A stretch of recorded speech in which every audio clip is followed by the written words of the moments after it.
Ketika dilihat Rahel bahwa ia tidak melahirkan anak bagi Yakub, cemburulah ia kepada kakaknya itu, lalu berkata kepada Yakub, "Berikanlah kepadaku anak, kalau tidak, aku akan mati." Maka bangkitlah amarah Yakub terhadap Rahel, dan ia berkata, "Akukah pengganti Allah yang telah menghalangi engkau mengandung?" Kata Rahel, "Ini Bilha, budakku perempuan. Hampirilah dia, supaya ia melahirkan anak di pangkuanku, dan supaya oleh dia aku pun mempunyai keturunan." Maka diberikannya Bilha, budaknya itu, kepada Yakub menjadi istrinya, dan Yakub menghampiri budak itu. Bilha mengandung, lalu melahirkan seorang anak laki-laki bagi Yakub. Berkatalah Rahel, "Allah telah memberikan keadilan kepadaku, juga telah didengarkannya permohonanku, dan diberikannya kepadaku seorang anak laki-laki." Itulah sebabnya ia menamai anak itu Dan. Mengandung pulalah Bilha, budak perempuan Rahel, lalu melahirkan anak laki-laki yang kedua bagi Yakub. Berkatalah Rahel, "Aku telah sangat hebat bergulat dengan kakakku, dan aku pun menang." Maka ia menamai anak itu Naftali. Ketika dilihat Lea bahwa ia tidak melahirkan lagi, diambilnyalah Zilpa, budaknya perempuan, dan diberikannya kepada Yakub menjadi istrinya. Dan Zilpa, budak perempuan Lea, melahirkan seorang anak laki-laki bagi Yakub. Berkatalah Lea, "Mujur telah datang." Maka ia menamai anak itu Gad. Dan Zilpa, budak perempuan Lea, melahirkan anak laki-laki yang kedua bagi Yakub. Berkatalah Lea, "Aku ini berbahagia. Tentulah perempuan-perempuan akan menyebutkan aku berbahagia." Maka ia menamai anak itu Asher. Ketika Ruben pada musim menuai gandum pergi berjalan-jalan, didapatinyalah di padang buah Dudaim, lalu dibawanya kepada Lea ibunya. Kata Rahel kepada Lea, "Berilah aku beberapa buah dudaim yang didapat oleh anakmu itu." Jawab Lea kepadanya, "Apakah belum cukup bagimu mengambil suamiku? Sekarang pula mau mengambil lagi buah dudaim anakku?" Kata Rahel, "Kalau begitu, biarlah ia tidur dengan engkau pada malam ini, sebagai ganti buah dudaim anakmu itu." ketika Yakub pada waktu petang datang dari padang, pergilah Lea mendapatkannya sambil berkata, "Engkau harus singgah kepadaku malam ini, sebab memang engkau telah kusewa dengan buah dudaim anakku." Sebab itu tidurlah Yakub dengan Lea pada malam itu. Lalu Allah mendengarkan permohonan Lea.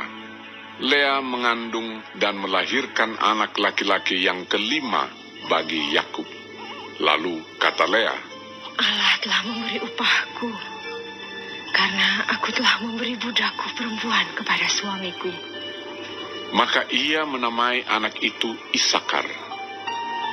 Kemudian Lea mengandung pula dan melahirkan anak laki-laki yang keenam bagi Yakub.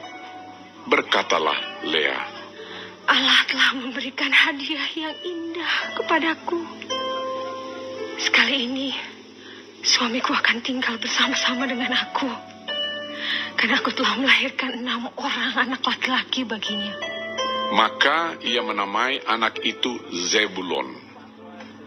Sesudah itu ia melahirkan seorang anak perempuan dan menamai anak itu Dina. Lalu ingatlah Allah akan Rahel. Allah mendengarkan permohonannya serta membuka kandungannya. Maka mengandunglah Rahel dan melahirkan seorang anak laki-laki. Berkatalah ia, "Allah telah menghapuskan aibku." Maka ia menamai anak itu Yusuf, sambil berkata, Mudah-mudahan Tuhan menambah seorang anak laki-laki lagi bagiku. Setelah Rahel melahirkan Yusuf, berkatalah Yakub kepada Laban, Izinkanlah aku pergi, supaya aku pulang ke tempat kelahiranku dan ke negeriku. Berikanlah istri-istriku dan anak-anakku yang menjadi upahku selama aku bekerja padamu, supaya aku pulang, sebab engkau tahu betapa keras aku bekerja padamu. Tetapi Laban berkata kepadanya, Sekiranya aku mendapat kasih-Mu, telah nyata kepadaku bahwa Tuhan memberkati aku karena Engkau. lagi katanya, Tentukanlah upahmu yang harus kubayar, maka aku akan memberikannya. sahut Yakub kepadanya, Engkau sendiri tahu bagaimana aku bekerja padamu dan bagaimana keadaan ternakmu dalam penjagaanku. Sebab harta milikmu tidak begitu banyak sebelum aku datang. Tetapi sekarang telah berkembang dengan sangat. Dan Tuhan telah memberkati engkau sejak aku berada di sini. Jadi, bilakah dapat aku bekerja untuk rumah tanggaku sendiri? kata Laban. Apakah yang harus kuberikan kepadamu? Jawab Yakub, Tidak usah kau berikan apa-apa kepadaku. Aku mau lagi mengembalakan kambing dombamu dan menjaganya, asal kau mengizinkan hal ini kepadaku. Hari ini aku akan lewat dari tengah-tengah segala kambing dombamu, dan akan mengasingkan dari situ setiap binatang yang berbintik-bintik dan berbelang-belang. Segala domba yang hitam dan segala kambing yang berbelang-belang dan berbintik-bintik, itulah upahku.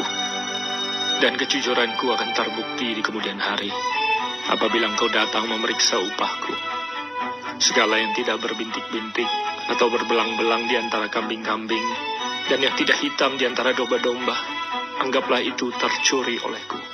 Kemudian kata Laban, Baik, jadilah seperti perkataanmu itu. lalu diasingkannyalah pada hari itu kambing-kambing jantan yang bercoreng-coreng dan berbelang-belang, dan segala kambing yang berbintik-bintik dan berbelang-belang, segala yang ada warna putih pada badannya, serta segala yang hitam di antara domba-domba, dan diserahkannyalah semuanya itu kepada anak-anaknya untuk dijaga. Kemudian Laban menentukan jarak 3 hari perjalanan jauhnya antara dia dan Yakub. Maka tetaplah Yakub menggembalakan kambing domba yang tinggal itu. Lalu Yakub mengambil dahan hijau dari pohon hawar, pohon badam, dan pohon berangan.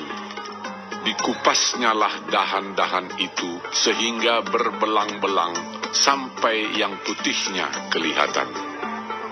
Ia meletakkan dahan-dahan yang dikupasnya itu dalam palungan, dalam tempat minum, kemana kambing domba itu datang minum, sehingga tepat di depan kambing domba itu. Adapun kambing domba itu suka berkelamin pada waktu datang minum. Jika kambing domba itu berkelamin dekat dahan-dahan itu, maka anaknya bercoreng-coreng, berbintik-bintik, dan berbelang-belang.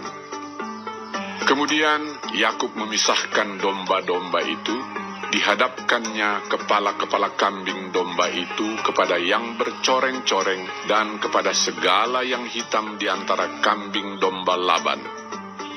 Demikianlah ia beroleh kumpulan-kumpulan hewan baginya sendiri dan tidak ditempatkannya pada kambing domba Laban.